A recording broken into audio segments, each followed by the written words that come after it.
Then हम देखेंगे question number 10 जो कि है a train travels 288 kilometre at an uniform speed if the speed had been 4 kilometre per hour more it would have taken 1 hour less for the same journey then the speed of the train is we have 4 options given। ठीक है, तो एक रेलगाड़ी 288 kilometre की दूरी तक एक समान चाल से चलती है। यदि रेलगाड़ी की चाल 4 किलोमीटर प्रति घंटा अधिक होती है तो इतनी दूरी तय करने में उसे 1 घंटा कम समय लगता रेलगाड़ी की चाल है। तो ये बताना है। तो हिंदी में आप देख सकते हैं, यहाँ पे दोनों में पेपर आता है, हिंदी उर्दू इंग्लिश। ठीक है, तो जैसा ऑप्शन होता है वैसा मिल जाता है। तो देखते हैं इसको कैसे कर पाते हैं कि यहाँ पे गिवन क्या है। आपको सिंपल एक तरीका यहाँ पे लगाना है और तरीका ये है कि आपके पास फॉर्मूला है स्पीड इक्वल टू टाइम का। तो यहाँ पे कहा गया है कि स्पीड जो है यूनिफॉर्म है। ठीक है, तो स्पीड को मैंने x मान लिया है और फॉर्मूला कहता है कि speed equal to distance upon time होता है। तो डिस्टेंस हमारे पास 288 किलोमीटर अपॉन टाइम मैंने t मान लिया है। ठीक है, अब ये कहते हैं कि अगर ट्रेन को 4 घंटे यानी 4 किलोमीटर पर आवर ज़्यादा स्पीड से चलती है, यानी स्पीड जो है x+4 से चलती है, तो यही डिस्टेंस यानी सेम जर्नी जो है उसको करने में उसको 1 घंटा कम लगता है। यानी टाइम पहले t लग रहा था तो अब 1 घंटा कम लगेगा ओरिजिनल टाइम से। ठीक है, तो यहाँ से मैं टाइम के रेस्पेक्ट में अगर इक्वेशन बनाऊँ तो कुछ इस तरीके से लिख सकता हूँ और इक्वेशन 1 मान लूँ और इसको मैं t-1 x+4 और ये जो -1 है इधर जाएगा तो जाहिर सी बात है यहाँ पे जाके पॉजिटिव हो जाएगा। ठीक है, तो अब मैं क्या कर सकता हूँ, इन दोनों इक्वेशन को यानी 1 2 को इक्वेट कर सकता हूँ। ये भी t के बराबर, ये भी t के बराबर। तो अब मैं 288/x इक्वल टू 288 अपॉन यानी इन दोनों को मैंने इक्वेट कर दिया। मैं देखूंगा कि यहाँ पे x को एक तरफ ले आकर देन बाद में उसको सॉल्व करूँ, तो ले जाता हूँ मैं। तो जब ये पॉजिटिव है क्योंकि ये जाके इधर माइनस होगा, जब ट्रांसपोज होगा इक्वल टू यहाँ पे 1 बचेगा। अब जैसा कि मुझे दिख रहा है कि यहाँ पे डिनोमिनेटर में दोनों ही वैल्यू अलग है, यहाँ पे x+4 है। तो इसको करने का तरीका ये है कि आप इसको मल्टीप्लाई में ले लो। ठीक है, देन जब मैं इसको इससे डिवाइड करूँगा तो जाहिर सी बात है यहाँ पे x तो कैंसिल आउट होगा, बचेगा क्या, जो बचेगा वो ऊपर जाके मल्टीप्लाई होगा। ठीक है, तो यहाँ पे मल्टीप्लाई होगा। देन इसको मैं वही करूँगा तो यहाँ पे x+4 सेम है तो वो कैंसिल आउट होंगे। देन जो बचेगा यानी x उसके साथ मल्टीप्लाई होगा न्यूमरेटर में। तो ये तरीका तो बहुत आम सी बात है और मैंने ऐसे तरीके बहुत बताए हैं, आप जाके मेरी वीडियो में देख सकते हो। ठीक है, तो देखते हैं इसको आगे फर्दर, क्योंकि ये x+4 288 के साथ मल्टीप्लिकेशन में होने वाला है। तो 288 इंटू एक्स। ठीक है, 288 को जब मैं 4 से मल्टीप्लाई करूँगा तो ये हो जाएगा 1152 then minus 288x divide by x into X square होता है और x इंटू 4x हो जाएगा इक्वल टू 1। ठीक है, यहाँ पे आप देख सकते हो कि प्लस माइनस कैंसिल आउट आएंगे। ठीक है, यहाँ पे बचेगा 11/2 और ये दोनों वैल्यू जब इधर जाके ट्रांसपोज होंगी 1 के साथ मल्टीप्लाई हो जाएंगी तो ये तो 1 के साथ आएंगे, तो 1 के साथ तो वही रहेगा। जब मैं इसको इधर लेके आऊँगा और एक स्टैंडर्ड फॉर्म में लेके आने की कोशिश करूँगा तो यहाँ पर मुझे क्वाड्रेटिक इक्वेशन मिल चुकी है। ठीक है, क्वाड्रेटिक इक्वेशन मिल चुकी है। तो इसको करने का तरीका क्या है, यहाँ से a निकालो, b निकालो, c निकालो। ठीक है, और इसको b² - 4ac में पुट कर दो। ठीक है, तो जब मैं b² - 4ac में इसको पुट करूँगा a और c तो यहाँ पे जो इसका जवाब आएगा 16 और माइनस माइनस आपको पता है प्लस हो जाएगा, तो ये हो जाएगा 4608 और दोनों को ऐड करने के बाद हो जाएगा 4624। ठीक है, ये असल में डी के बराबर होता है जिसको डिस्क्रिमिनेंट कहते हैं। ठीक है, देन मैं आगे बढ़ता हूँ। तो डी की वैल्यू आ चुकी है 4624। √d चाहिए होता है हमें क्वाड्रेटिक फार्मूला जब यूज़ करेंगे, तो √d का मतलब ये हो गया कि 4624 का रूट चाहिए हमें जो कि 68 के बराबर होता है। और यहाँ पे फार्मूला होता है -b + -√d divide by 2a।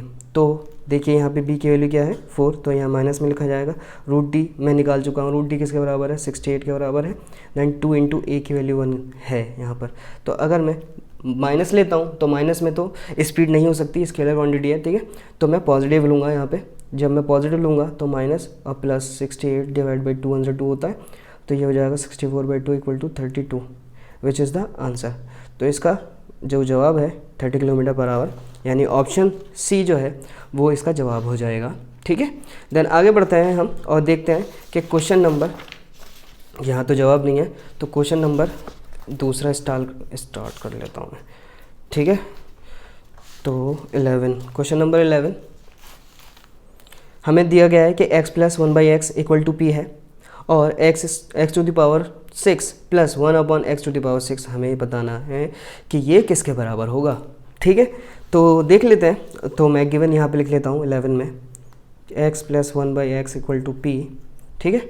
और हमें बताना है, क्या बताना है कि x to the power 6 1/x to the power 6 किसके बराबर होगा, ठीक है। यहाँ से पता चलता है कि ये जो वैल्यू है वो लिखी जा सकती है ट्रांसपोज करके। मतलब इसको मैं एक्स क्यूब होल स्क्वायर लिख सकता हूँ, नहीं एक्स स्क्वायर का होल क्यूब लिख सकता हूँ। देन इसको मैं लिख सकता हूँ एक्स स्क्वायर का होल क्यूब, क्योंकि दोबारा जब इसको ट्रांसपोज करूँगा मैं ओपन करूँगा तो ये इसके बराबर होने वाला है। तो मैंने इसको ऐसे लिख दिया है तो ताकि मैं पता कर सकूँ कि कौन सी आइडेंटिटी यहाँ पे लगाई जा सकती है, ठीक है। तो यहाँ पे पता चलता है कि यहाँ पे क्यूब की आइडेंटिटी लगेगी, ठीक है। और हमें पता है कि क्यूब जो होता है कि यहाँ पे मैं पहले तो क्या करूँगा, क्योंकि आइडेंटिटी जो होती है a प्लस बी का होल क्यूब वाली क्या होती है, a cube plus B cube plus 3 into a into B और a प्लस बी, ठीक है, यही तो होती है। पर यहाँ पर a की वैल्यू क्या है, एक्स स्क्वायर है और b की वैल्यू 1/x स्क्वायर है। तो यहाँ पे अगर मैं एक्स स्क्वायर लगा लूँ तो जहाँ जहाँ है वहाँ वहाँ मैं स्क्वायर लगा लेता हूँ, ठीक है। बस अब मैं क्या करूँगा, मुझे तो ये वैल्यू चाहिए ना, यही वैल्यू तो रिलेट कर रही है इसको, तो इन सबको इधर ले आऊँगा। देखिए ये दोनों सेम है तो खड़े आएंगे और यहाँ पर a प्लस, जब ये वैल्यू यानी 3 के साथ ये मल्टीप्लिकेशन में तो 3 पूरा यहाँ पे जब ट्रांसपोज होगा तो ये माइनस में जाएगा और यहाँ पे क्या बचेगा, X square whole cube plus 1/x to the power X square by whole cube, ठीक है। जो असल में किसके बराबर है, ये वैल्यू इसी के बराबर ही तो है, बस मैंने ट्रांसपोज करके अपनी आसानी के लिए लिखने की कोशिश की है। तो मुझे क्या चाहिए, x square by x square चाहिए, ठीक है। तो यहाँ पे मैं अगर दोनों तरफ स्क्वायरिंग कर लूँ इस वैल्यू के अंदर तो a square plus B square plus 2 into A into B, ठीक है, ऐसे लिखा जा सकता है। a प्लस बी का whole square a square plus B square plus 2 into A B, ठीक है, इक्वल टू p पे स्क्वायर है तो p स्क्वायर हो जाएगा और इससे ये दोनों कैंसिल आउट हो जाएंगे। तो X square 1/x square equal to क्या बचेगा, ये जो प्लस 2 बचा है ये इधर जाएगा तो माइनस में हो जाएगा, सही है।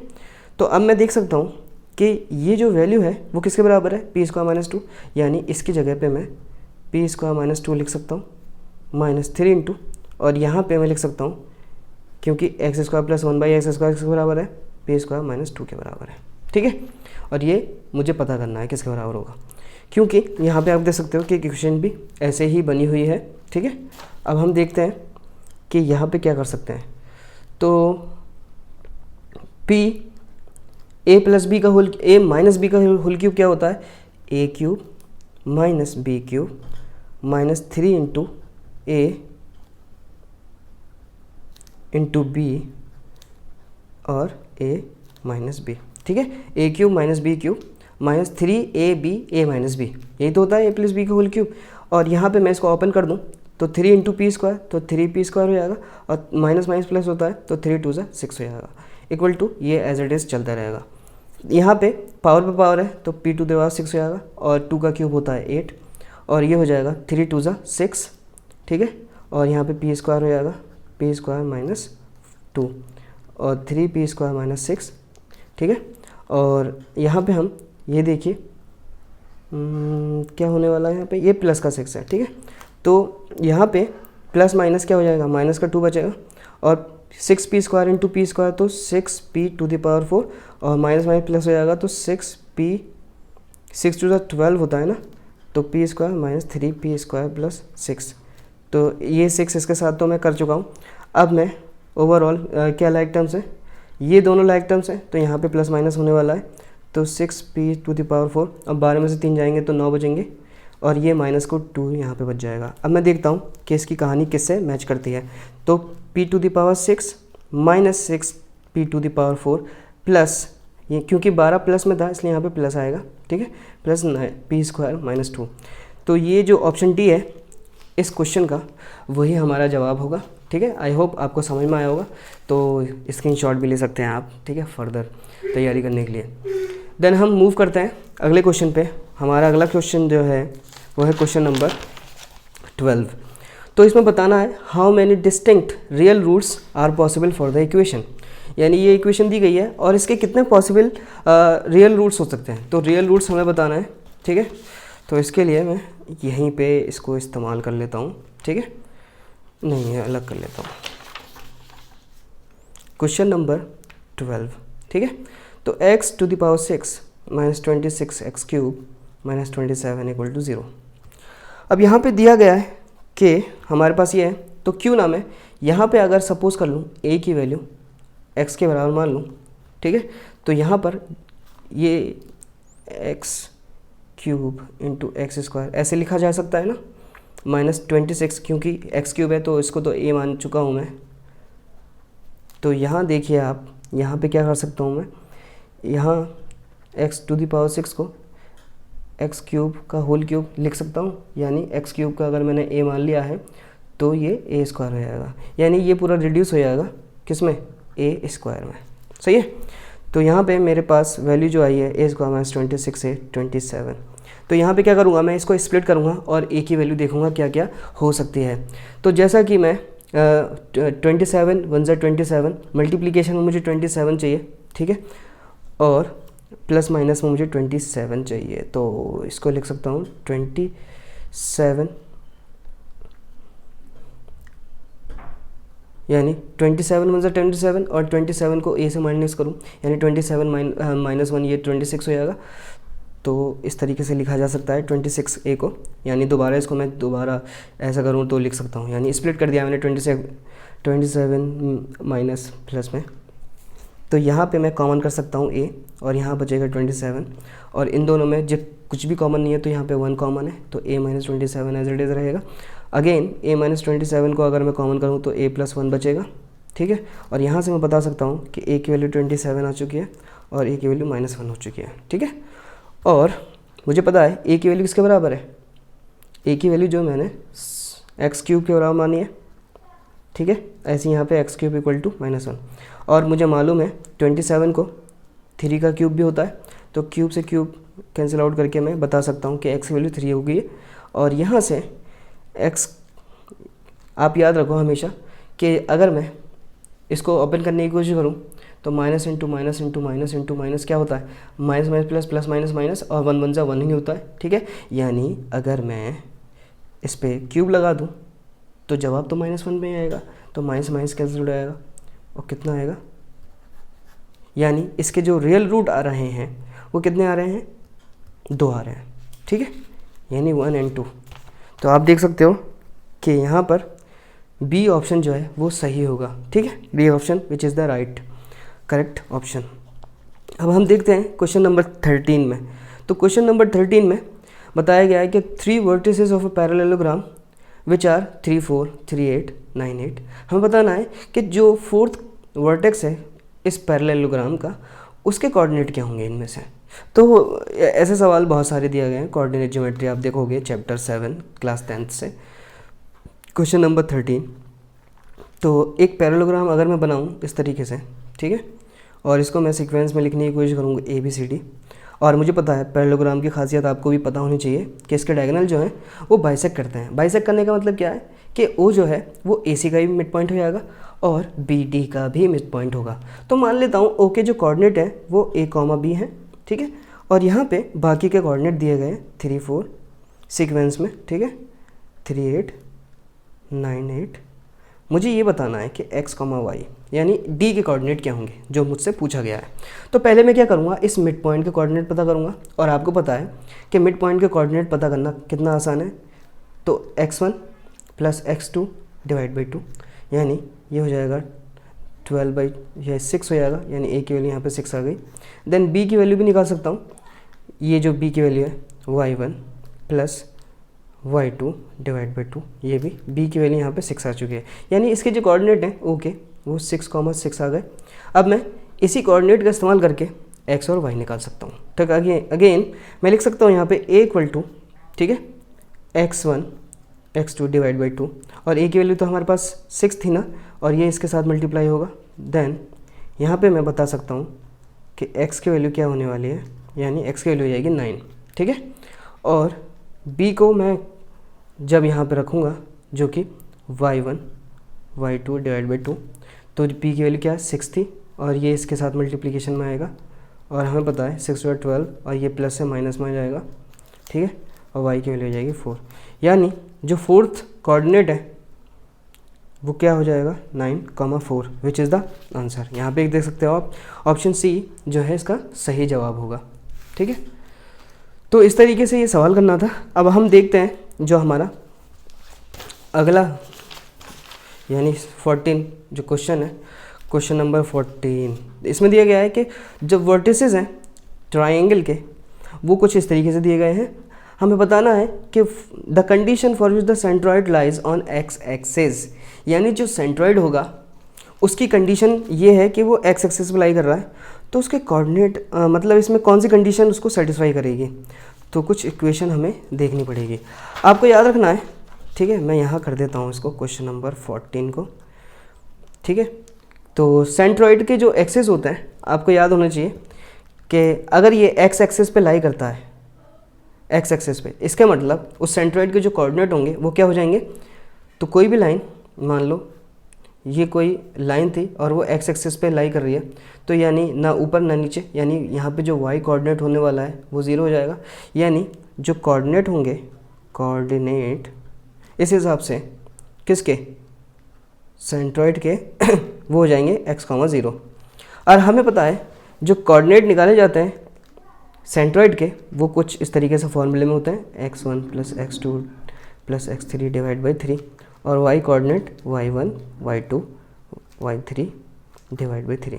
क्योंकि यहाँ पे कोऑर्डिनेट दिए नहीं गए हैं, ठीक है, तो हम क्या करेंगे, हमें तो y पता है इसके अंदर, तो y की जगह पे 0 रख दूँ, तो y1 y2 y3, और ये जो 3 है जब इससे मल्टीप्लिकेशन में होगा, डिवाइड में है ना, तो मल्टीप्लाई में जाएगा तो 0 ही बचेगा।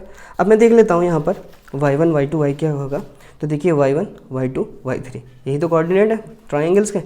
तो y1 यानी a, y2 यानी b, और y3 यहाँ पे प्लस माइनस यानी माइनस में। तो यहाँ पे जब मैं फर्दर इसको सॉल्व करूँगा तो प्लस माइनस माइनस में होता है, और जब ये इधर जाएगा 0 के पास तो -3 जो है इधर जाके प्लस हो जाएगी, और इसको मैं a + b = 3 भी लिख सकता हूँ, ठीक है। तो आप देख सकते हो कि ऑप्शन बी जो है वो इसको मैच करता है, यानी इसका जवाब जो होगा वो a + b = 3 हो जाएगा। अब हम बात करते हैं क्वेश्चन नंबर 15 की। तो यहाँ मैं कर चुका हूँ। अब फाइनली क्वेश्चन नंबर 15 मैं बता देना चाहता हूँ आपको कि इससे रिगार्डिंग जो मैं सॉल्व कर रहा हूँ क्वेश्चन, अगर एक भी क्वेश्चन नहीं समझ में आता है तो प्लीज़ सब्सक्राइब तो करना ही करना है एंड कमेंट भी करना है, ताकि मैं आपको और ज़्यादा एलिब्रेशन कर सकूँ, ठीक है। तो यहाँ पे दिया गया है, a pole has to be erected at a point on the boundary of a circular park of the diameter 13 meters in such a way that the difference of its distances from the two diametrically opposite fixed gates A and B on the boundary is 7 meters. At what distance from the two gates should the pole be erected? ठीक है, यानी ये है, मान लीजिए कोई circular boundary है, circular park है ना, और डायमेट्रिकली एक अपोजिट गेट है, एक गेट यहाँ पर है और एक गेट यहाँ पर है, मान लेता हूँ A और B पर गेट है, ठीक है। अब ये कहते हैं कि डायमीटर जो है 13 मीटर है, कि इन सच अ वे दैट ये डायमीटर किसी पॉइंट से, एक पॉइंट पर पोल को किसी पॉइंट से इरेक्ट किया गया है, इस तरीके से किया गया है कि जो डिफरेंसेस हैं फ्रॉम द डिस्टेंस टू, यानी इसके ऑपोजिट में कहीं डायमेट्रिकली ऑपोजिट गेट पे मान लीजिए यहाँ पर है, तो इन दोनों का जो डिफरेंस है AP और BP, मान लेता हूँ ये x है और ये y है, तो x - y का जो डिफरेंस दिया गया है वो कितना है, वो 7 मीटर है। ये जो सवाल है वो एज इट इज़ आया हुआ है, आप देख सकते हो, चेक कर सकते हो क्लास 10 की बुक में से, मैथमेटिक्स में से। एग्जाम्पल 17 जो है वो चैप्टर 4 से ये लिया गया है एज इट इज़, कोई भी चेंज नहीं है इसके अंदर, ठीक है।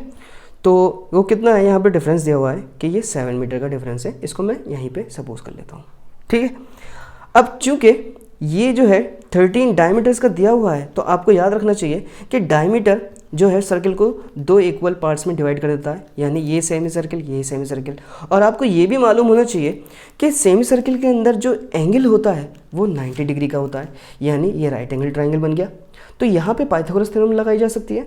तो देखिए 90 डिग्री की अपोजिट साइड जो होती है वो हाइपोटेन्यूस होती है, यानी पाइथागोरस थ्योरम में हाइपोटेन्यूस का square equal to perpendicular square plus base का स्क्वायर, यही तो होता है। ठीक है, तो 13 का स्क्वायर 169 होता है। और यहाँ से मैं क्या करूँगा, x की वैल्यू निकाल लूँगा 7 प्लस, तो ये माइनस से प्लस में चला जाएगा, और यहाँ जो x है वह वहाँ पर मैं पुट कर सकता हूँ x की जगह पर 7 प्लस y।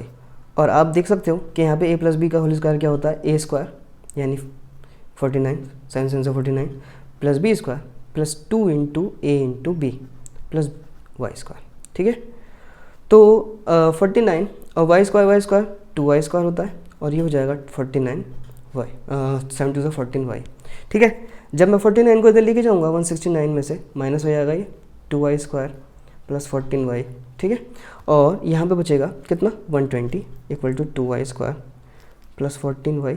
और ये क्योंकि सारे के सारे इवन है तो ये कैंसिल आउट हो सकते हैं 2 से, तो यहाँ पे y स्क्वायर बचेगा 7y। जब मैं स्टैंडर्ड क्वाड्रेटिक इक्वेशन बनाने की कोशिश करूँगा तो प्लस से माइनस हो जाएगा, और यहाँ पे आप देख सकते हो कि ये क्वाड्रेटिक इक्वेशन बन चुकी है। और यहाँ पर हम क्या कर सकते हैं, स्प्लिटिंग कर सकते हैं। तो हमें पता है कि 12 माइनस 5 जो होता है वो 7 के बराबर होता है, यानी इसको मैं स्प्लिट कर सकता हूँ 7 को, तो plus 12y minus 5y equal minus 60 equal to 0। तो इन दोनों में कॉमन करूँगा तो y प्लस 12 आ जाएगा, इन दोनों में कॉमन करूँगा तो माइनस का y आएगा, तो यहाँ पे बचेगा अंदर y प्लस 12। और y प्लस 12 का अगेन कॉमन करूँगा तो y माइनस 5 इक्वल टू 0। जब मैं एक बार इसको 0 रखूँगा तो यहाँ पे वैल्यू जो आएगी माइनस में हो जाएगी, और यहाँ पे रखूँगा मैं तो इसकी वैल्यू पॉजिटिव हो जाएगी, यानी ये तो वैल्यू हो नहीं सकती है बाउंड्री की, यानी जो ये वाली साइड है ये तो 5 है, और ये वाली कितनी आएगी, क्योंकि इन दोनों का डिफरेंस जो है 7 के बराबर है। तो जब मैं यहाँ पे y पुट करूँगा 5 तो x की वैल्यू 12 आ जाएगी, यानी जो जवाब होने वाला है वो क्या होने वाला है 12 और 5, यानी D जो है इसका सही जवाब होगा। यानी ये जो है 12 मीटर पर है तो ये 5 मीटर पर है। तो इस तरीके से उस पोल को इरेक्ट किया गया है। तो यहाँ पे अब हम फाइनली देखते हैं ये सवाल कि L1 और L2 ये दो पैरेलल लाइंस हैं। अब पैरेलल लाइंस है तो 3 एंगल तो बनते ही हैं, alternate angle, corresponding angle and angle on the same side of transversal, जो कि सप्लीमेंट्री होते हैं, यानी इन दोनों का सम या फिर इन दोनों का सम। तो यहाँ पे मैं देख सकता हूँ कि जब ये दोनों पैरेलल हैं, हमें बताना है ये एंगल B यानी ABC यानी ये वाला एंगल कितना होगा वो हमें बताना है। ठीक है, तो देखते हैं कैसे हम इसको कर पाते हैं। क्वेश्चन नंबर 16 को अब हम कर रहे हैं। तो जैसा कि बताया गया है कि L1 L2 के पैरेलल है, और यहाँ पे ये ट्रांसवर्सल का काम करेगी, जिसमें इस तरीके से दिया गया है और बताया गया है कि इन दोनों में AB और BC जो है बाइसेक्टर हैं, यानी AB इसका बाइसेक्टर है, तो जाहिर सी बात है बाइसेक्टर क्या होता है, एंगल को 2 इक्वली डिवाइड कर देते हैं, और ACE का ये बाइसेक्टर है। तो बाइसेक्टर होने का मतलब क्या है कि अगर AB इसका बाइसेक्टर है, किसका, DAB का, सॉरी DAC, और ACE का बाइसेक्टर BC है, तो मैं यहाँ पे 1 2 और 3 4 लिख लेता हूँ। अब ये बाइसेक्टर दिया गया है तो एंगल 1 एंगल 2 के बराबर होगा, इस तरीके से एंगल 4 एंगल 3 के बराबर होगा। ठीक है, क्योंकि बाइसेक्टर है, हमें पता करना है ABC यानी एंगल B कितना होने वाला है। अब आप देखो कि यहाँ पर जो एंगल है CAD यानी CAD प्लस एंगल ACE, आप देख सकते हो कि इन दोनों एंगल का सम कितना होगा 180 होगा, क्योंकि angle on same side of transversal है, सेम साइड ऑफ ट्रांसवर्सल, और यहाँ पे जो ट्रांसवर्सल है वो AC है। ठीक है, तो मैं देख सकता हूँ कि CAD जो है 1 + 2 के बराबर है, और ACE जो है 3 + 4 के बराबर है।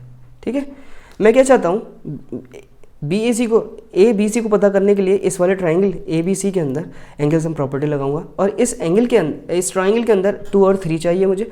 तो मैं क्या करूँगा, इस 1 को रिप्लेस कर देता हूँ 2 से, क्योंकि दोनों बराबर हैं, और 4 को रिप्लेस कर देता हूँ 3 से, दोनों बराबर हैं। तो यहाँ पे ट्वाइस ऑफ एंगल 2 लिखा जा सकता है, ट्वाइस ऑफ एंगल 3 लिखा जा सकता है, ठीक है। और यहाँ पे अगेन 2 + 3 को कॉमन कर सकता हूँ, ठीक है। और यहाँ से इसको जब मैं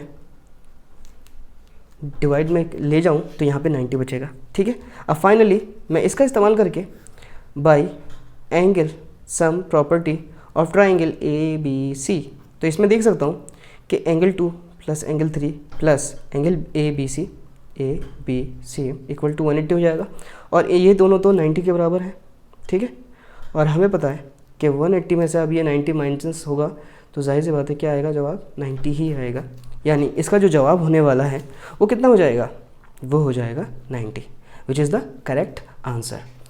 तो अब हम देखते हैं कि अगला सवाल क्या है। अगला सवाल आप देख सकते हो कि यहाँ पे दिया गया है 17 इन द फिगर शोन। इसमें बताया गया है कि ए बी बी सी के बराबर है, और इस तरीके से ये वाला एंगल जो है ए बी सी वो 36 है। हमें बताना है बी ओ सी, यानी ये एंगल कितना होगा, बी ओ सी। तो अब इसको करने के लिए हमारे पास इसका इस्तेमाल, ये जो है इसका इस्तेमाल करना है। तो कैसे कर सकते हैं, मैं इसको बताने की कोशिश करूँगा। यहाँ इसको लिख लेता हूँ 17 को। जैसा कि इसमें दिया गया है कि ये जो ट्राइंगल है बी ए सी, यानी इसमें एंगल ए बी सी 36 है। तो ए बी सी ये एंगल जो है हमारा 36 है, और इसमें दिया गया है कि ए बी बी सी के बराबर है, ए बी बी सी, यानी ये दोनों बराबर है। अब ये दोनों बराबर हैं तो जाहिर सी बात है इन दोनों के जो ऑपोजिट में एंगल हैं वो भी बराबर होंगे। अगर मैं इसको x मान लूँ तो ये भी तो x होगा। तो मैं क्या करता हूँ, पहले इनको पता कर लेता हूँ एंगल सम प्रॉपर्टी से। तो जाहिर सी बात है x + तीनों एंगल का सम कितना होगा, 180 होगा, ठीक है। तो 2x और ये जाके इधर माइनस होगा, तो कितना बचेगा, ये बच जाएगा 144 / 2 = 72, ठीक है। यानी ये एंगल कितना आ गया, 72 आ गया। अब आप एक बात याद रखो, दोबारा इसको बनाता हूँ और फिर समझाता हूँ कि कैसे इसका जवाब आएगा, ठीक है। इन्होंने कहा है इसके अंदर O जो है वो सेंटर है सर्किल का, यानी ये जो O है सेंटर है, और हमें बताना है कि BOC यानी ये वाला एंगल कितना होगा। तो आप याद रखो हमेशा, ठीक है, ये क्लास 9 के सर्किल के चैप्टर से कंसेप्ट कि ये जो एक आर्क है, ठीक है, और आपको पता है आर्क के ज़रिए से जो सेंटर पे एंगल बनता है, यानी BOC जो सेंटर पे एंगल बन रहा है, वो इसी आर्क के ज़रिए से अगर रिमेनिंग पार्ट पे जो एंगल बनता है वो उसके डबल होता है। यानी रिमेनिंग पार्ट पे तो इसी आर्क BC के ज़रिए से 72 बन रहा है, जो हम निकाल चुके हैं x, ठीक है। तो ये एंगल किसके बराबर होगा, यानी एंगल BOC बराबर हो जाएगा ट्वाइस ऑफ 72, और इसका जवाब हो जाएगा 144, ठीक है। तो आई होप आपको समझ में आया होगा, बड़ा आसान सा कंसेप्ट था इसके अंदर, ठीक है। अब हम फाइनली मूव करते हैं क्वेश्चन नंबर 18 पर। तो क्वेश्चन नंबर 18 भी आसान सा ही है, तो बस इसमें एक कॉन्सेप्ट की ज़रूरत है। तो यहाँ पे बताया गया है कि दो सिमिलर ट्राइंगल के जो एल्टीट्यूड है, ठीक है, मान लो एक ट्राइंगल यहाँ है, इसका एल्टीट्यूड ये हो गया, एक ट्राइंगल ये है, इसका एल्टीट्यूड ये हो गया। और एल्टीट्यूड क्या होता है, परपेंडिकुलर साइड है, तो ये साइड इसे ना, जब ये ट्राइंगल सिमिलर हो चुके हैं तो इनके साइड भी तो क्या होंगे, सिमिलर होंगे। मतलब जो एरिया होता है, एरिया पूछा गया है ना, then the ratio of their areas. मान लो ABC है और ये PQR है, ठीक है, इसका एल्टीट्यूड है 6, इसका एल्टीट्यूड है 9, तो area ABC divide by area PQR किसके बराबर हो जाएगा, इनके साइड के रेशियो के स्क्वायर के बराबर होगा। जब मैं अंदर इसको रिड्यूस करूँ, यानी 6/9 को मैं कैसे लिख सकता हूँ, 2 3 6 3 3 9, यानी 2/3 का होल स्क्वायर। जब मैं फर्दर ओपन करूँगा तो 2 का स्क्वायर 4 होता है, 3 का स्क्वायर 9 होता है, इसका जो रेशियो हो जाएगा वो 4:9 हो जाएगा। तो आप देख सकते हो यहाँ पे जो लास्ट ऑप्शन है वो बिल्कुल सही है ना। तो अब देख सकते हैं फाइनली कि क्वेश्चन नंबर 19 को कैसे करना है। इसमें बताया गया है कि इसके बाद कौन सा क्वेश्चन है, ठीक है। तो क्वेश्चन नंबर 19 में बताया गया है कि जो है ट्राइंगल जी जो है वो सेंट्रॉइड है ट्राइंगल ABC का। तो बताइए GAB का जो एरिया होगा वो ABC यानी बड़े बड़े ट्राइंगल के मुकाबले में कितना होगा, 1/4, 2/3। तो देखते हैं इसको कैसे करते हैं। तो बने रहिए मेरे साथ, पूरे कंसेप्ट के साथ मैं बताने की कोशिश करूँगा, ठीक है। क्वेश्चन नंबर 19, ठीक है। अगर आपको जवाब चाहिए तो सीधे आप फॉरवर्ड करके देख सकते हो, ठीक है, इसमें कोई दिक्कत नहीं है। तो इसमें देखते हैं 19 में मान लेता हूँ एक ट्राइंगल है, ठीक है, और हमें पता है सेंट्रॉइड क्या होता है, जो मीडियन, तीनों मीडियन, ये मीडियन है, ये मीडियन है और ये मीडियन है, ठीक है, तीनों मीडियन के इंटरसेक्शन से जो बनता है ना उसी को हम सेंट्रॉइड कहते हैं। तो ABC मान लेता हूँ, यहाँ पे D है, ठीक है, जैसा कि दिया नहीं है मैं बना लेता हूँ EF, ठीक है। तो अब मीडियन की दूसरी खासियत क्या है, मीडियन की दूसरी खासियत ये है कि AD अगर मीडियन है तो वो 2 इक्वल एरियाज़ में ट्राइंगल को डिवाइड करता है। इसका मतलब जो एरिया है ABD का वो बराबर हो जाएगा एरिया ACD के। इसी तरीके से अगर आप इस वाले ट्राइंगल में देखोगे, ठीक है, तो इसके अंदर या फिर हमें कौन सा ट्राइंगल लेना है, GAB। तो GAB यानी ये इस वाले ट्राइंगल की बात करते हैं हम। तो यहाँ पे हम ये वाला एरिया जो है AFC बराबर होगा BCF के। इस तरीके से आप यहाँ देख सकते हो कि ये तो मीडियन है ना, तो मीडियन है तो ये वाला भी एरिया तो बराबर होगा। तो यहाँ पे AGF बराबर हो जाएगा BGF के। मैं इसलिए लिख रहा हूँ ऐसा क्योंकि है तो ये मीडियन है ना, जब ये बड़े वाले ट्राइंगल के लिए मीडियन है तो इसके लिए भी तो मीडियन होगा, ठीक है। तो इस वजह से मीडियन का काम ही होता है कि वो ट्राइंगल को 2 इक्वल एरिया में डिवाइड करता है। तो आप यहाँ पे देख सकते हो कि जब मैं इसमें से इसको माइनस करूँगा, यानी अगर मैं इसमें से इसको माइनस कर देता हूँ तो यही तो बचने वाला है, ठीक है, और ये इसके बराबर हो जाएगा, ठीक है। एरिया AFC में से अगर मैं एरिया AGF को माइनस करता हूँ, इसी तरीके से एरिया BCF में से माइनस करता हूँ BGF को, तो यहाँ देख सकते हो आप कि AGC के बराबर बचेगा ये एरिया AGC, और ये बराबर हो जाएगा BGC के, ठीक है। सिमिलरली जब मैंने इस वाले ट्राइंगल को इस वाले ट्राइंगल के लिया तो मुझे ये पता चल गया, ठीक है। इस तरीके से जब मैं इस वाले ट्राइंगल को जैसे कि यहाँ पे कर रहा था तो वहाँ पे मुझे क्या पता चलेगा कि इसमें ये वाले एरिया, ये वाला एरिया और ये वाला एरिया, ये तीनों एरिया बराबर हो जाएंगे, ठीक है। यानी सिमिलरली मैं कह सकता हूँ कि जब मैं इस वाले को लूँगा, इस वाले ट्राइंगल को, ठीक है, तो मैं कह सकता हूँ कि ये जो एरिया होगा BGC वो बराबर होगा GAB के, ठीक है, GAB के। तो यहाँ पे आप देख सकते हो कि BGC, AGC और GAB तीनों ही बराबर हैं और तीनों मिलकर क्या हैं, एरिया ऑफ ट्राइंगल ABC बना रहे हैं। यानी इन तीनों को अगर मैं ऐड कर दूँ AGC, BGC, GAB वो बड़ा वाला ट्राइंगल के बराबर है। यानी तीनों का ऐड कर दूँ तो बड़े वाले ट्राइंगल के एरिया बराबर होगा और तीनों ही आपस में इक्वल हैं। जब तीनों इक्वल हैं तो 3 टाइम्स एरिया GAB लिख सकता हूँ क्योंकि तीनों आपस में बराबर है, equal to area of triangle ABC। जब ये 3 जो है इधर जाके डिवाइड होगा तो हमें पता चलेगा इसका जवाब क्या है। तो इसका जवाब हो जाएगा 1/3 एरिया ऑफ ट्राइंगल ABC। तो इस तरीके से उसको हमें करना था। तो यहाँ पे आप देख सकते हो कि C ऑप्शन जो है उसका ये सही है, ठीक है। तो अब हम देखते हैं फाइनली क्वेश्चन नंबर 20 की तरफ बढ़ते हैं। तो क्वेश्चन नंबर 20 के लिए हम अगर देखें, इसमें दिया गया है कि in the given figure ABC एक इक्विलेटरल ट्राइंगल है, ठीक है, और वो इंस्क्राइब है सर्किल के अंदर, ठीक है, जिसका रेडियस जो है 8 सेंटीमीटर दिया हुआ है और एरिया जो है शेडेड पोर्शन में वो कितना है वो हमें बताना है। तो यहाँ पे पाई के रेस्पेक्ट में हमारा जवाब है। तो हम क्या करेंगे, एरिया ऑफ ट्राइंगल में से एरिया ऑफ सर्किल में से ट्राइंगल को अगर माइनस कर देते हैं तो शेडेड पोर्शन हमें मिल जाएगा। एरिया ऑफ शेडेड पोर्शन ही बताना है। तो क्वेश्चन नंबर 20 में एरिया ऑफ ट्राइंगल तो सिंपल से ये इसका रेडियस दिया हुआ है, तो एरिया ऑफ ट्राइंगल क्या हो जाएगा, एरिया ऑफ सर्किल की बात कर रहा हूँ मैं। एरिया ऑफ सर्किल जो है पाई आर स्क्वायर होता है, तो पाई आर स्क्वायर यानी 64 पाई।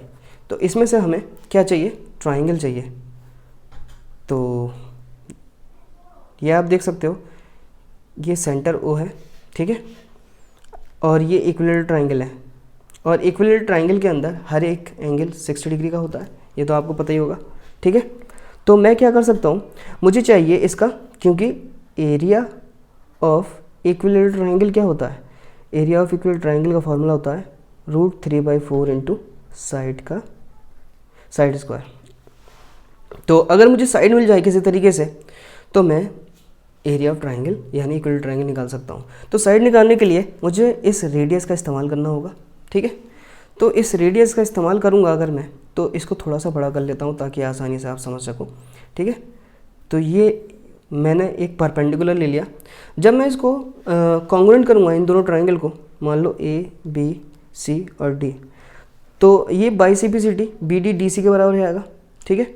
इस तरीके से जब मैं इसको इससे, क्योंकि O सेंटर है, ट्राइंगल का सेंटर है ये, तो मैंने ये मुझे रेडियस भी दिया हुआ है, मुझे इसी रेडियस का इस्तेमाल करके बताना है कि कितना होगा। तो अगर मैं इसको मिला दूँ तो इस वाले दो ट्राइंगल यानी BOD COD को अगर मैं कॉन्ग्रुएंट कर दूँ तो मैं कर सकता हूँ, क्योंकि ये भी 8 है, तो ये 8 है, ये जो है कॉमन साइड हो जाएगी, ठीक है, और ये राइट एंगल ट्राइंगल हो जाएगा क्योंकि मैंने परपेंडिकुलर बनाना है। तो ये दोनों ट्राइंगल यानी BOD कॉन्ग्रुएंट हो जाएंगे COD के बाई राइट यानी राइट एंगल हाइपोटेन्यूज साइड से, ठीक है। तो मैं कह सकता हूँ ये वाला जो एंगल है 1 वो एंगल 2 के बराबर होगा, ठीक है। इसलिए बराबर होगा क्योंकि ये CPCT यानी बाई CPCT से कह सकता हूँ इस बात को, corresponding angle of congruent triangle, ठीक है। अब यहाँ पे ये इसलिए पता कर रहा हूँ क्योंकि आप देख सकते हो कि यहाँ जब ये 3 टुकड़ों में बट चुका है, कंप्लीट एंगल जो होता है वो कितने का होता है, 360 का होता है, ठीक है।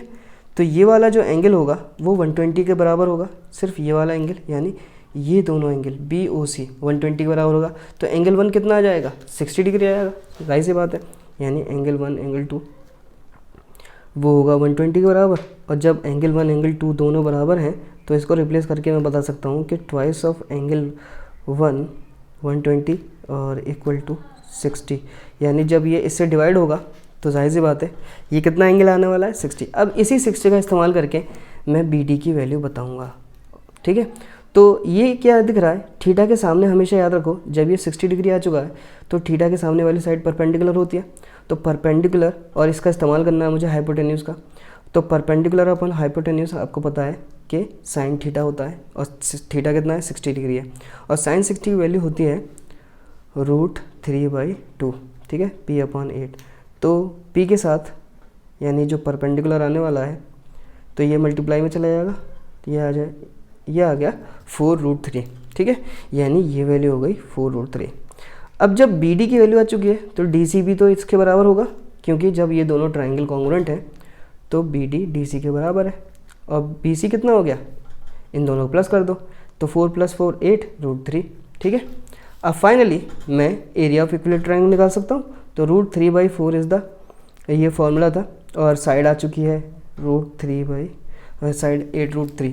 तो हमें पता है 8 8 64, और रूट पे जब स्क्वायर होता है तो 3 एज इट इज़ लिखा जाएगा, और हमें पता है 8 8 64 होता है ना, तो ये हो जाएगा 16 4 64, तो 16 3 48 √3, यानी जो एरिया आएगा, एरिया ऑफ शेडेड पोर्शन, वो आएगा एरिया ऑफ सर्किल में से हम क्या कर रहे हैं, ट्राइंगल के एरिया को माइनस कर रहे हैं। तो 64 is the area of circle minus 48 √3 centimetre square. तो यहाँ पे ऑप्शन में आप देखोगे तो ऑप्शन में डी जो है वो सही जवाब है, 64 पाई, ठीक है, 64 pi minus 48√3 which is the answer of this question, ठीक है।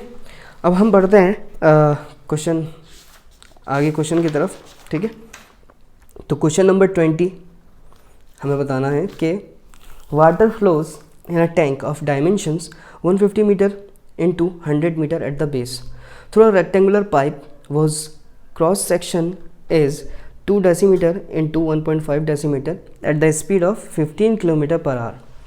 In what time will the water be, ठीक है, कितने टाइम में वाटर जो है 3 मीटर्स डीप यानी 3 मीटर गहरा तक उतनी हाइट तक जो है भर जाएगा। तो 3 मीटर भरने में कितना टाइम लगेगा वो बताना है। तो हमें याद रखना चाहिए जब भी हम number of hours, number of days जब भी निकालते हैं तो जो बड़ा वाला वॉल्यूम होता है, यानी यहाँ पे जो वॉल्यूम है वो टैंक का वॉल्यूम बड़ा ही होगा, ठीक है, इसी को भरना है। तो वॉल्यूम ऑफ पाइप यानी वॉल्यूम ऑफ पाइप जो हमें देखना है, क्योंकि पाइप भी रेक्टेंगुलर शेप में ही है, रेक्टेंगुलर पाइप है, ठीक है। तो वॉल्यूम ऑफ पाइप जो होगा वो कितने घंटे का होगा, 1 घंटे का होगा, ठीक है।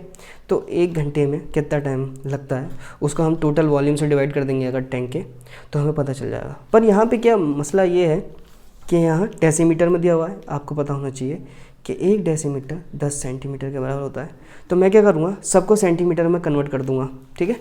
तो वॉल्यूम ऑफ टैंक रेक्टेंगुलर है तो ये इसका जो 3D बनेगा वो क्या हो जाएगा, क्यूबॉइड हो जाएगा, और क्यूबॉइड का फॉर्मूला होता है L/B/H, नीचे भी L/B/H ही चलेगा, ठीक है। पर यहाँ पे जो लेंथ है वो हमें नहीं पता, ठीक है। यहाँ पे इसकी जो पाइप है रेक्टेंगल का वो दिया हुआ है और कुछ इस तरीके से उसकी लेंथ होगी। लेंथ जितनी भी हो हमें पता करना है इसकी स्पीड के एतबार से लेंथ कितनी होगी। तो स्पीड कितनी दी हुई है, यानी 15 किलोमीटर पर आवर की स्पीड है। इसका मतलब ये हुआ कि 1 घंटे में उसकी जो लेंथ है वो 15 किलोमीटर के बराबर है, और हमें पता है 15 किलोमीटर में 15,000 मीटर होता है, ठीक है। और 15,000 में कितने सेंटीमीटर होते हैं, फर्दर हमें पता है कि 1 सेंटीमीटर में 100 मीटर होता है, सॉरी 1 मीटर में 100 सेंटीमीटर होता है। तो मीटर से सेंटीमीटर में जाने के लिए अगेन मैंने क्या करा, 100 से मल्टीप्लाई कर दिया, ठीक है। यानी 1 घंटे की लेंथ मुझे पता चल चुकी है उस पाइप की कितनी है, और बाकी ब्रेथ हमें दिया हुआ है, ब्रेथ 2 डेसीमीटर यानी 20 सेंटीमीटर, क्योंकि 1 डेसीमीटर 10 सेंटीमीटर के बराबर होता है। और यहाँ पे विड्थ दी हुई है, ठीक है। ये तो लेंथ हमने बदली 1 घंटे में, विड्थ कितनी दी है 1.5 × 10, तो यानी 15 हो जाएगी, 15 सेंटीमीटर। तो यहाँ पे सारी वैल्यू पुट कर लेता हूँ, और यहाँ पे L/B/H यानी जो टैंक का वॉल्यूम है वह उसमें लेंथ दी हुई है, कितनी है 150 मीटर है। मीटर से सेंटीमीटर में आ जाऊँगा फ़ौरन में 100 से मल्टीप्लाई करके, इनटू ब्रेथ कितनी है 100 है, 100, और फिर अगेन मैंने मीटर से सेंटीमीटर में आया, और हाइट कितनी चाहिए 3 मीटर, तो 3 मीटर है तो सेंटीमीटर में 100 से मल्टीप्लाई करूँगा। देन यहाँ पे मैंने देखा लेंथ जो है 1 घंटे की लेंथ, क्योंकि 1 घंटे के वॉल्यूम से डिवाइड करना है मुझे, तो 1 घंटे की लेंथ हमारी 1500 × 100 है। देन यहाँ पे ब्रेथ हमारी है और ये हमारी डेप्थ है। तो जितने ज़ीरो हैं वो कट जाएंगे, 1 2 3 4 5 6, यानी 6 ज़ीरो कैंसिल आउट करूँगा मैं, तो 6 के 6 मैंने रिड्यूस कर दिए। अब मैं देख सकता हूँ कि यहाँ पे 15 10 × 150 हो जाएगा,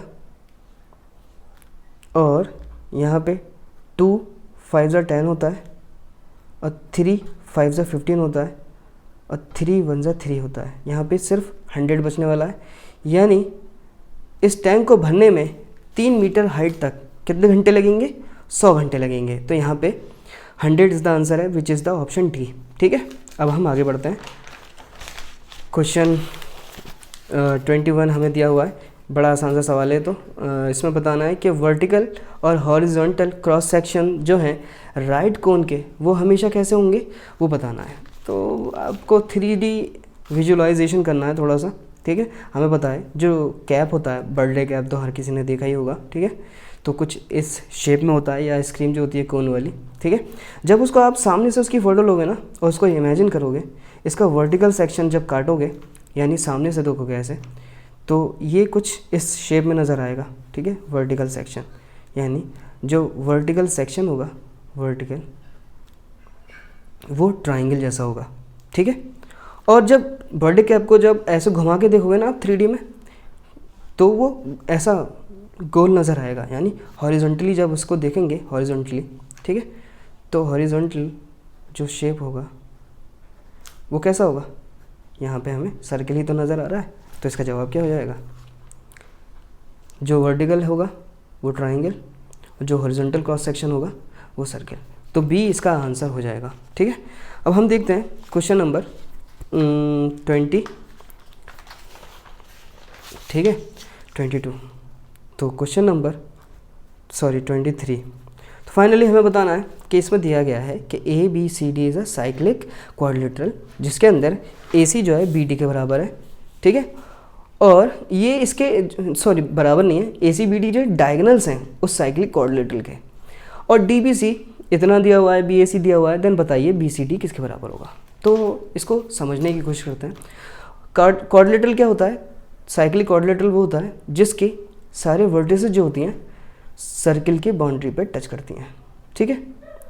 अब हम देखते हैं, जैसा कि इसका नाम दिया गया है ए बी सी डी, ठीक है, और बी डी और ए सी जो है इसके डायगोनल्स हैं। इसमें क्या बताया गया है, डी बी सी, यानी यहाँ पे आप देखोगे डी बी सी, ये वाला एंगल कितना दिया हुआ है, 55 दिया हुआ है, और बी ए सी यानी ये वाला एंगल जो है वो 45 दिया हुआ है। हमें क्या बताना है, हमें बताना है कि बी सी डी कितना होगा, बी सी डी यानी बी सी डी, यानी ये वाला एंगल बताना है हमें, ठीक है। तो आपको याद रखना है एक थ्योरम जो कहती है कि अगर आप देखोगे ये जो कॉर्ड है B C as a chord को मानते हुए, ये अलग सेगमेंट है और ये अलग माइनर सेगमेंट है, ठीक है। तो मेजर सेगमेंट में अगर देखोगे, सेगमेंट, एक ही सेगमेंट के अंदर जो एंगल होते हैं वो कितने होते हैं, बराबर होते हैं, ठीक है। यानी ये वाला एंगल इस वाले एंगल के बराबर होगा। ऐसा इसलिए होगा क्योंकि इसी कॉर्ड के ज़रिए से सेम सेगमेंट में जो एंगल बनते हैं बाय द सेम कॉर्ड, एक ही कॉर्ड के ज़रिए से सेम सेगमेंट में जो एंगल बनते हैं वो इक्वल होते हैं। सिंपल सी बात है। हमें क्या पता करना है, बी सी डी। तो आप देखोगे इस वाले ट्राइंगल में दो एंगल तो पता चल चुके हैं, तो यह एंगल कैसा जाएगा, बाई एंगल सम प्रॉपर्टी। तो by angle sum property of triangle B C D, 45 plus 55 plus B C D equal to कितना हो जाएगा, 180। इन दोनों का सम कितना हो जाएगा, तो ये हो जाएगा 100, B C D equal to 180। तो बी सी डी को जब मैं माइनस करूँगा तो कितना हो जाएगा, दिस इज़ द आंसर, ठीक है। तो यहाँ पे आप देखोगे 23 का जो ए ऑप्शन है वो सही है, ठीक है। अब हम आगे बढ़ते हैं और देखते हैं 24 में बताया गया है कि हमें बतानी है कि मिनिमम वैल्यू जो होगी वो क्या होगी, 2 sine square theta plus 3 cos square theta, वो क्या होगा, ठीक है। तो मैं क्या करता हूँ, क्योंकि कॉस की वैल्यू जो होती है वो मिनिमम दे सकती है हमें, ठीक है। तो देखते हैं कैसे करेंगे इसे, 2 sine square theta plus 3 cos square theta. तो यहाँ पे आप देखोगे कौन सी आइडेंटिटी यूज़ करेंगे हम, sine square theta cos square theta 1 होता है, ठीक है, ट्रिग्नोमेट्री चैप्टर से। तो यहाँ पे मैं साइन को ट्रांसपोज कर सकता हूँ। तो इसको करने के लिए मुझे क्या करना पड़ेगा, इसको इधर ले आना पड़ेगा। तो 1 माइनस कॉस स्क्वायर थीटा के बराबर साइन स्क्वायर थीटा हो जाएगा, यानी साइन स्क्वायर थीटा की जगह पे 1 माइनस कॉस स्क्वायर थीटा लिख सकता हूँ प्लस 3 कॉस स्क्वायर थीटा। तो यहाँ पे 2 1 2 and 2 cos square theta plus 3 cos square theta, ये दोनों साइन सेम है। तो यहाँ पे 3 में से 2 गए, तो यहाँ पे क्या बचेगा, यहाँ पे सिर्फ बचेगा कॉस स्क्वायर थीटा। और आपको पता है कि मिनिमम वैल्यू बतानी है, और कॉस 90 जो होता है वो 0 होता है, और जो मैक्सिमम वैल्यू होती है कॉस की वो कॉस 0 पे 1 होता है, ठीक है। तो यानी अगर मैं 90 की वैल्यू यहाँ पर रखता हूँ तो कॉस 90, तो यहाँ पे ये तो 0 हो जाएगा, ठीक है। तो जवाब क्या आएगा, ठीक है, जवाब आएगा इसका 24 का सी, ठीक है। तो मिनिमम वैल्यू जो होगी इसकी वो कितनी आ रही है हमारे पास, 2 होती है, विच इज़ द आंसर, यानी ऑप्शन सी। देखते हैं अगला सवाल क्या है। अगला सवाल हमें बताया गया है कि if angle A B C जो है ट्राइंगल के क्या है, ट्राइंगल फॉर्म कर रहे हैं, एन इंक्रीजिंग क्या बना रहे हैं, इंक्रीजिंग एथमेटिक यानी एपी बना रहे हैं, तो बताइए साइन बी कितना होगा। अच्छा तो इसको यहीं करने की कोशिश करता हूँ मैं, क्वेश्चन नंबर 25।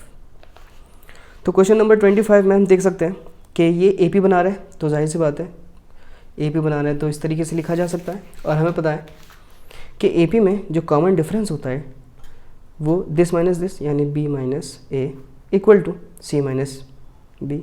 ठीक है, जब मैं इसको इक्वेट करूं तो इस बी को बी की तरफ लेके आऊं तो प्लस में आ जाएगा, और सी के पास जब ए जाएगा क्योंकि माइनस में तो इधर आगे प्लस हो जाएगा, यानी 2b जो है a प्लस सी के बराबर है।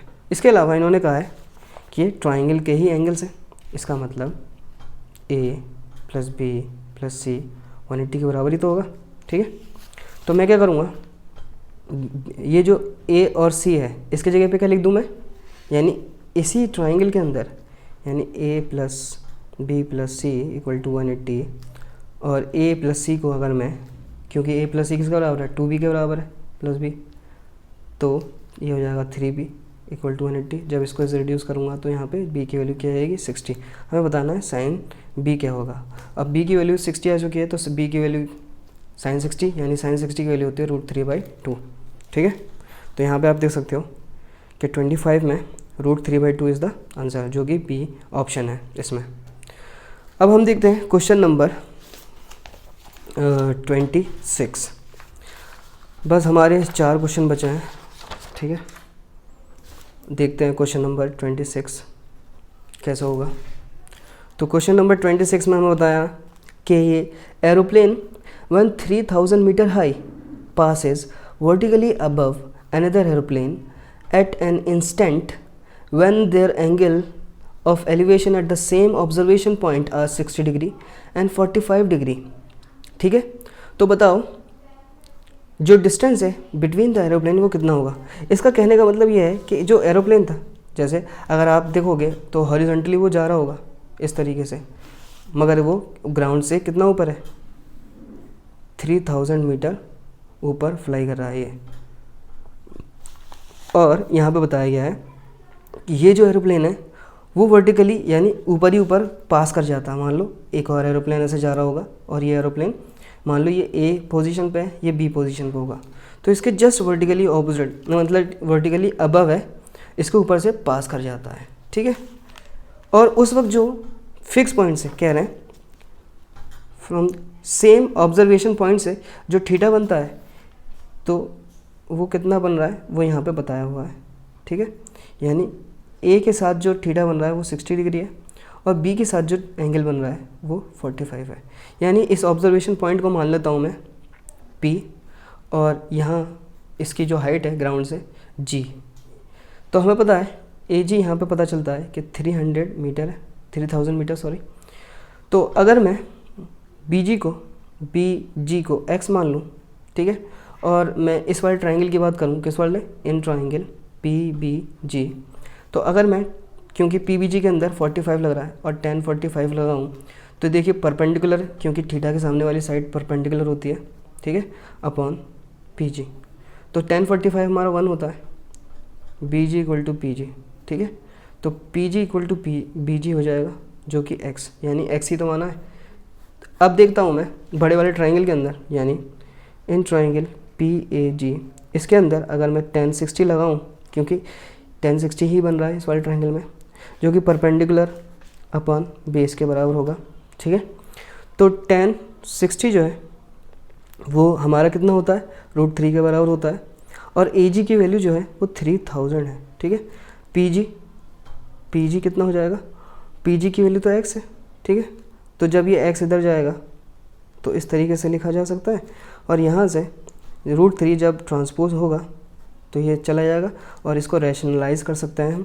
ठीक है, तो यहाँ पे हो जाएगा 3000 √3, और √3 3 होता है और ये इससे कैंसिल आउट होके 1000 √3 हो जाएगा। हमें पता है √3 की वैल्यू जो अप्रॉक्स में होती है वो इतनी होती है, तो जब मैं इसको यहाँ पे पुट करूँगा, ठीक है, तो इन तीनों से ये चला जाएगा, यानी 1730। ये किसकी वैल्यू है, ये है इनकी वैल्यू। पर हमें क्या बताना है, एक एरोप्लेन यहाँ है, एक एरोप्लेन यहाँ है, यहाँ हमें बताना है AB की वैल्यू क्या होगी। ठीक है, आप देख सकते हो कि ए बी जो है ए जी माइनस बी जी के बराबर ही आएगा, बी जी, ठीक है। तो 3000 माइनस 1732, तो ये हो जाएगा 1268 मीटर, ठीक है। तो यहाँ से अगर हम मैच करवाएं तो ऑप्शन सी जो है वो हमारा जवाब होगा, ठीक है। तो आई होप आपको समझ में आया होगा कि कैसे इस सवाल को करना था हमें। अब बढ़ते हैं आगे की तरफ, ठीक है। आगे की तरफ बढ़ने से पहले मैं बता दूं कि हमारे पास सिर्फ अब 4 सवाल सॉल्व करने हैं फाइनली। क्वेश्चन नंबर 27 को सॉल्व करते हैं। तो 27 में आप देखोगे कि हमारे पास एक पैक है 90 कार्ड्स का। हर कार्ड पे मार्किंग हो रही है, जो नंबर स्टार्ट हो रहा है 110 से 199 तक। तो रैंडमली सेलेक्ट किया जाता है कार्ड, ठीक है। तो प्रोबेबिलिटी बतानी है कि वो जो है परफेक्ट स्क्वायर नंबर नहीं होगा। तो 100 से 110 से 99 के बीच में कितने स्क्वायर नंबर आ रहे हैं, पहले तो वो पता कर लेते हैं, ठीक है। तो 110 से 199 के बीच में कितने हैं, तो हमें पता है 11 का स्क्वायर 121 होता है, देन 12 का स्क्वायर 144, देन 13 का 169, 14 का 196 और 15 का 225 ज़्यादा हो जाएगा। तो यही 4 स्क्वायर नंबर हैं जो इनके बीच में आ रहे हैं, यानी जो प्रोबेबिलिटी होगी स्क्वायर नंबर की अगर मैं निकालूं तो कितनी आ रही है, सिर्फ 4 ही ऐसे डिवाइड बाई टोटल कितना है, ठीक है। जब मैं इसको रिड्यूस कर दूं तो ये हो जाएगा 2/45। हमें क्या बताना है, हमें बताना है प्रोबेबिलिटी उन नंबर की जो इस परफेक्ट स्क्वायर नहीं है। तो परफेक्ट स्क्वायर नहीं है तो simply not perfect square number, तो उसकी क्या करेंगे 1 में से इसको माइनस कर देंगे, क्योंकि परफेक्ट स्क्वायर होना और ना होना दोनों की प्रोबेबिलिटी कितनी होती है, सम ऑफ ऑल द प्रोबेबिलिटीज़ 1 होता है। तो इसलिए मैं 1 में से इसको माइनस कर दूं तो मेरे पास जवाब आ जाएगा इसको सॉल्व करके 45 minus 2 divide by 45 equal to 43/45। तो ये हमारा जवाब होगा। यहाँ पे देख लेते हैं कि ऑप्शन बी जो है 43/45 यही हमारा जवाब होगा क्वेश्चन नंबर 27 के लिए। तो अब देखते हैं क्वेश्चन नंबर 28 क्या होने वाला है। तो 28 देखते हैं। क्वेश्चन नंबर 28 में बताना है कि the probability of getting exactly 1 head in tossing a pair of fair coins, ठीक है। तो जो हेड आने की प्रोबेबिलिटी होती है 2 कॉइन से, या तो हेड हेड आ सकता है, टेल टेल आ सकता है, हेड टेल आ सकता है, टेल हेड आ सकता है। तो यही 4 प्रोबेबिलिटीज़ हो सकती हैं, इसके अलावा कोई आउटकम्स नहीं हो सकता हमारा। तो हमें बताना है, यहाँ पे बताना है एग्जैक्टली 1 हेड लाने की प्रोबेबिलिटी बतानी है। तो 1 हेड तो सिर्फ इसमें भी आ रहा है, इसमें भी आ रहा है, यानी 2 ऐसी चांसेस हैं जिसमें 1 हेड एग्जैक्टली एक ही बार आ रहा है, ठीक है। तो यहाँ पे जो होगा प्रोबेबिलिटी ऑफ 1 हेड की, यहाँ भी 2 बार आ रहा है और टोटल कितना है 4, तो इसकी प्रोबेबिलिटी रिड्यूस होकर कितनी हो जाएगी 1/2। तो यहाँ पे देख लेते हैं सी पार्ट जो है 1/2 यही हमारा जवाब होगा, ठीक है। अब हम देखते हैं क्वेश्चन नंबर 29। तो 29 के लिए मैं अलग इस पे सॉल्व कर लेता हूँ। आप देख सकते हो कि 29 जो है यहाँ पे बताना है, ये हमारे पास मार्किंग दी गई है, नंबर ऑफ स्टूडेंट बताया गया है, ठीक है। मॉडल क्लास बताना है इसका क्या होगा, ठीक है। तो आप याद रखो कि मॉडल क्लास क्या होता है, मॉडल क्लास जो होती है वो मैक्सिमम फ्रीक्वेंसी जिसमें होती है ना, उसी के क्लास इंटरवल में से मॉडल क्लास निकालते हैं हम, ठीक है। तो हमें जैसा कि दिया गया है यहाँ पे लेस देन में ये दिया गया है, तो पहले हम क्लास इंटरवल बनाएंगे। लेस देन का मतलब क्या होता है, अगर मोर देन होता तो 20, 40, 40, 60 लिखते। अब लेस देन कहा गया है इसलिए मैं 0, 20 से करूँगा। तो मेरा जो क्लास इंटरवल होगा वो लेस देन से जब कन्वर्ट होगा तो 0, 20, 20, 40, 40, 60, 60, 80, 80, 100, 100, 120, ठीक है। तो यहाँ पे ये जो दिया गया है ना, ये असल में फ्रीक्वेंसी नहीं है, ये क्यूमुलेटिव फ्रीक्वेंसी दी हुई है 4, 12, 25, 56, 74, 80, ठीक है। तो हमें क्या पता करना है, हमें फ्रीक्वेंसी पता करना है। तो फ्रीक्वेंसी पता करने का तरीका ये है कि पहला तो सेम ही रहता है, फिर हम इसको पता करने के लिए इसमें से इसको माइनस करते हैं, इसमें से इसको माइनस करते हैं, 56 माइनस 25, 74 माइनस 56, 80 माइनस 74, ठीक है। तो आप यहाँ से देख सकते हो कि जो मैक्सिमम फ्रीक्वेंसी है दिस इज़ द मैक्सिमम, और इसी का जो क्लास इंटरवल होगा यानी ये,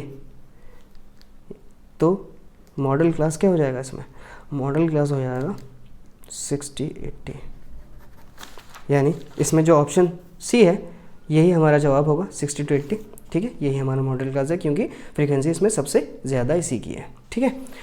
अब हम बात करते हैं फाइनली क्वेश्चन नंबर 30।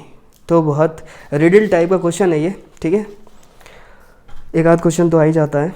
तो इसमें बताया गया है कि grandfather, 2 fathers and 2 sons went to the movie theater together and everyone bought one movie ticket each. How many tickets did they buy in total? तो बताना ये है कि टोटल टिकट्स कितने खरीदे हैं। तो यहाँ पे समझते हैं, जैसे ही कहा गया है 2 fathers हैं एंड 2 sons हैं, तो यहाँ पे आप समझो इस बात को कि ग्रैंडफादर जो होते हैं, ग्रैंडफादर ऑलरेडी जो फादर होगा यानी इनका बेटा भी हो सकता है और इनका ग्रैंड सन भी हो सकता है, ठीक है। अब ये जो बेटा है इस ग्रैंड सन के लिए वो तो फादर ही है ना, ठीक है, और ये जो ग्रैंड सन है इस पिता के लिए यानी इस फादर के लिए वो क्या है, सन ही तो है। तो आप देख सकते हो कि यहाँ पे बताया गया है ग्रैंडफादर, तो ग्रैंडफादर तो एक ही हुए, एंड 2 fathers, तो एक फादर ये रहे, एक फादर ये रहे, तो 2 father का मतलब है तो एक ही ना, और 2 sons यानी ये भी सन और ये भी सन। तो ओवरऑल यहाँ पे आप देख सकते हो कि कहानी कितने लोगों के बीच में चल रही है, यानी 2 sons, तो ये भी बेटे हैं इनके और ये ऑलरेडी इनका बेटा है, ठीक है, और 2 fathers मतलब 2 fathers, ग्रैंडफादर तो ऑलरेडी इसके पापा के पापा है ना, यानी दादा, ठीक है, पापा के पापा, तो 2 fathers हो गए एंड 2 sons हो गए। तो ओवरऑल यहाँ पे व्यक्ति कितने हैं, व्यक्ति मतलब यहाँ पे पर्सन कितने हैं, 1 2 3, यानी जो टिकट लेंगे ये, तो कितने टिकट लेंगे ये, how many ticket did they each buy in total, तो 3 टिकट्स ही तो बाय करेंगे, ठीक है।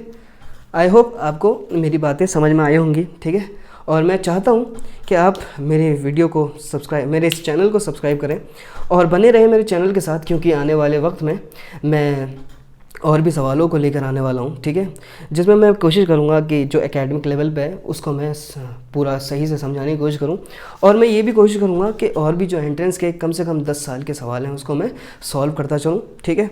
देन अब मिलते हैं आप अगली वीडियो में, ठीक है, जिसमें हम फिज़िक्स को सॉल्व करेंगे, देन केमिस्ट्री को सॉल्व करेंगे। Now thanks for watching my videos and keep subscribe and keep my subscriber, be my subscriber. बस मैं ये कहना चाहता हूँ कि आप मेरे सब्सक्राइबर बने रहें, and thanks for watching my videos.